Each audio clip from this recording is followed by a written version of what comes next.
SMPIT Nusantara Kembaran.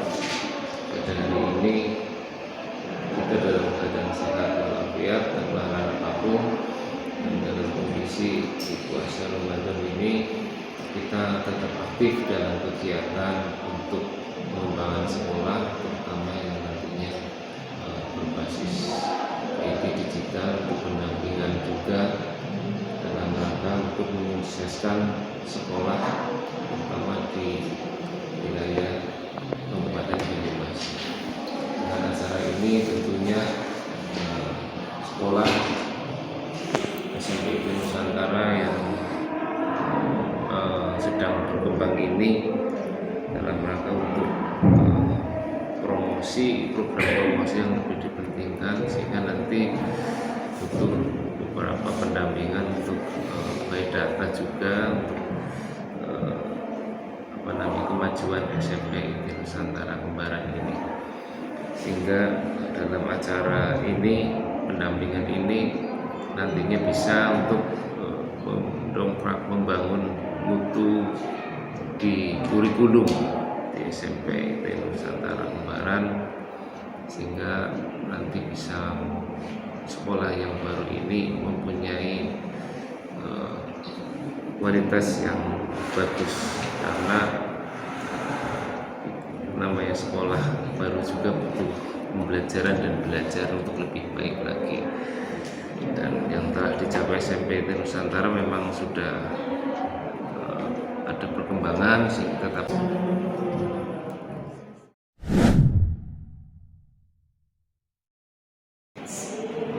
Assalamualaikum warahmatullahi wabarakatuh. Merdeka, salam Pancasila. Terima kasih, alhamdulillah pada kesempatan ini saya berada di keluarga besar SMPIT Nusantara Kembaran, yang dimana melaksanakan amanah Kepala Dinas Pendidikan untuk membantu sekolah dalam mendampingi sekolah menyusun program sekolah. Bagaimana kabarnya hari ini, Bapak Ibu semuanya sehat? Alhamdulillah. Terima kasih. Lebih khusus kepada Bapak Kepala Sekolah, Pak Didi Sujana MPD Nurs, yang luar biasa pada kesempatan ini mendampingi Bapak Ibu guru atau tim pengembang sekolah di dalam menyusun program sekolah, dan Bapak Ibu hebat semuanya yang berkenan hari ini untuk bersama-sama menganalisis rapor pendidikan, ya.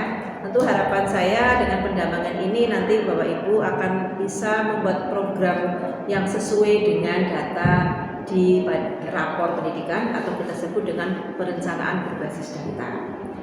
Dan tentu langkah pertama yang dilakukan sekolah adalah melakukan eksplorasi rapor pendidikan. Bapak Kepala sudah dieksplor di rapornya nih? Alhamdulillah, ya. Hampir semua warga sekolah mengeksplor, karena nampaknya kalau hanya satu atau perwakilan tidak mungkin. Jadi supaya tahu bahwa anggaran itu mau digunakan, itu sudah tahu bagaimana kondisi rapor pendidikannya. Nah, setelah mengeksplor rapor pendidikannya, kemudian baru kita menganalisis apa yang dilakukan pertama kali. Lihatlah pada laporan di rapor pendidikan, di situ kan ada kolom-kolomnya, laporan pendidikan. Kemudian juga ada prioritas, ya, prioritasnya. Ada prioritas, rekomendasi prioritas. Di situ Bapak Ibu bisa melihat bagaimana membaca analisis rapor pendidikan, melihat dari apanya, dari warnanya dulu. Kalau memang itu merah, itu berarti yang harus diutamakan. Lalu kemudian ada lagi kuning, dan kemudian ada hijau dan biru yang lainnya. Namun yang terpenting bahwa di sana memang rapor pendidikan itu tidak boleh mengalami keturunan, ya. Jika kalau memang data turun kemudian tidak ada upaya sekolah membenahi, maka akan menjadi permasalahan, ya. Sedangkan yang literasi numerasi yang 100 saja itu tetap harus dipertahankan. Ketika turun, maka betul-betul sekolah harus berupaya membenahi. Bagaimana caranya? Maka ketika menyusun program harus berdasarkan rapor pendidikan tadi. Di antaranya yang misalnya merahnya literasi numerasi, ya, maka di situ pertama yang menjadi program pertama kali adalah itu yang ditangani. Ada berbagai macam program memang di sana, tergantung pada akar masalah, ya. Lihat dulu identifikasinya, kemudian akar masalah, dan di situ bisa kelihatan adanya beberapa alternatif kegiatan yang bisa dipakai sekolah di dalam melaksanakan penyusunan program untuk kedepannya. Dan ini digunakan rapor 2004 ini adalah untuk program di tahun 2025. Namun kalau Bapak Ibu memang saat ini RKS-nya masih baru, tentu ini harus segera disusun karena nanti dari sana tentu akan berujung kepada rencana anggaran sekolah, ya. Baru kemudian memang disesuaikan dengan misalnya RKS-nya sudah berjalan maka disesuaikan. Nah dari sana di rapor pendidikan yang tahun ini 2004 ini dikenal sudah ada kolom-kolom yang lebih praktis di mana ada RKT, ya, cara RKT sehingga nanti beda-beda saja dan kelihatannya kemarin sudah ada pendampingan dengan para kepala sekolah yang sudah diadakan, namun kali ini kepala sekolah mendaki saya untuk mendampingi lagi mengecek tentang program-program yang ada, ya, apakah sudah sesuai dengan rapor pendidikannya. Nah harapannya nanti ini memang yang akan dilakukan supaya nanti ada kegiatan benahi rapor sehingga nanti pada kegiatan AKM, ya, AKM yang akan datang itu sudah ada pembenahan sehingga nantinya diharapkan akan rapornya semakin lebih baik. Karena saat ini yang menjadi prioritas utama adalah kita selalu membaca rapor pendidikan. Baik, mari kita cek dulu kira-kira sudah siap ya. Kita lihat dulu bagaimana apa yang sudah dilakukan kemarin, yang telah dilakukan pada waktu kegiatan pas kepala sekolah. Mungkin nanti dibantu oleh tim pengembang sekolah untuk melihat apakah sudah ada kegiatan-kegiatan yang terancang di dalam aplikasi rapor pendidikan ini, melihat daripada prioritas, rekomendasi prioritas, dan kemudian nanti akan merujuk kepada rencana anggarannya, anggaran sekolah. Ya, yuk mari kita cek bersama.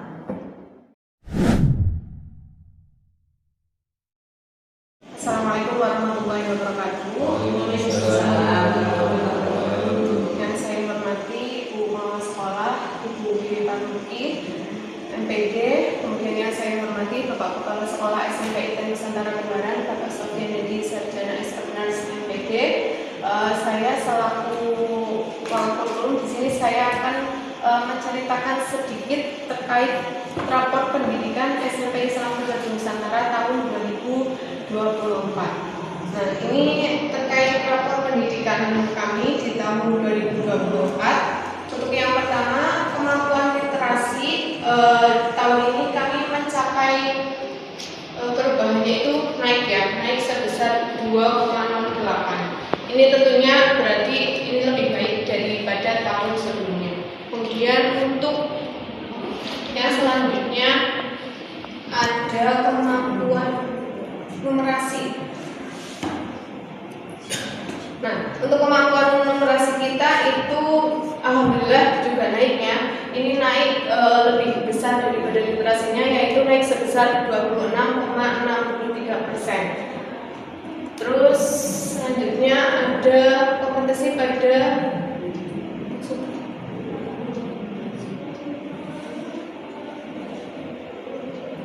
untuk karakternya juga alhamdulillah naik sebesar 5,93%. Nah, ini untuk numerasi tadi ya, ada satu hal yang turun, yaitu pada kompetensi pada domain data dan ketidakpastian. Itu kita tulis sebesar 0,32%.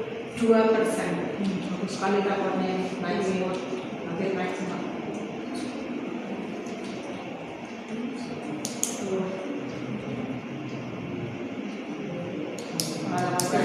Untuk poin yang ketiga yaitu pengalaman pelatihan PTK. Ini kuning ya atau sedang.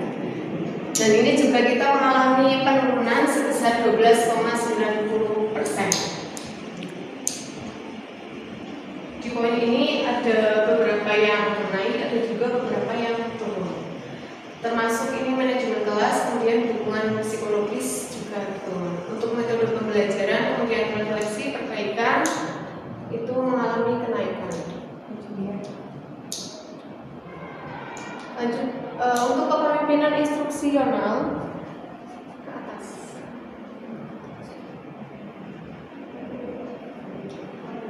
kepemimpinan instruksional kita alhamdulillah dapat hijau ya. Ini naik sebesar 5,31%. Untuk poin selanjutnya, iklim kesetaraan gender. ini untuk iklim kesetaraan gender kita turun ya. Nilainya sih baik, tapi ada turunnya sebesar 3,89%. Untuk iklim kebinekaan kita naik sebesar 9,58. Kemudian untuk di iklim inklusivitas ya, kita lumayan turun banyak. Ini terkait layanan satuan pendidikan untuk peserta didik cerdas dan bakat istimewa. Ini kita turun sebesar 8,01. Kemudian partisipasi peserta didik kita juga turun, tapi untuk partisipasi warga, kemudian warga satuan pendidikan, kemudian orang tua kita